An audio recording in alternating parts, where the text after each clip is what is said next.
प्रेमी साथियों, परमात्मा ही एक प्रेम का सागर है।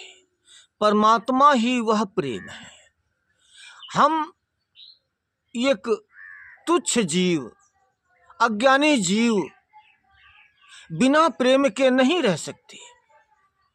हम बगैर प्रेम किए हमारा कोई कार्य नहीं हो सकता, क्योंकि हमारा प्रेम संसार के जीवों से, संसार के पदार्थों से, संसार के मान बढ़ाई से, संसार के धन दौलत से हमारा प्रेम इन सारे संसार में बिखरा हुआ है। और प्रेम ही परमात्मा है। तो जो हमारा प्रेम है, जो स्नेह है, जो लगाव है, वो तो संसार में फैला हुआ।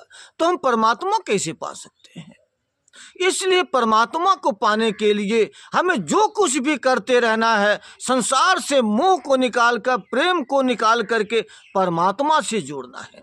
जब परमात्मा से स्नेह हम जोड़ेंगे, कोई भी कार्य करेंगे परमात्मा के स्नेह में रहेंगे, परमात्मा के हम लगन में रहेंगे, उसके अनुराग में रहेंगे, तो हमारा जीवन सार्थक बनेगा। प्रेम ही एक जीवन का सार है।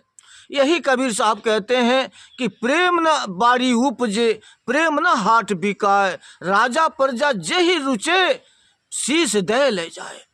तो प्रेम तो एक ऐसी ताकत है कि जिसको प्रेम की जरूरत है, अपने दिल दिमाग के काम, क्रोध, लोभ, मोह, अहंकार को त्यागना होगा। जो हमारे मस्तिष्क में जो भरा हुआ है, जो स्वार्थ भरा, उस स्वार्थ को त्याग कर हमें परमार्थ में जाने के लिए इन सभी कामनाओं को त्यागना होगा।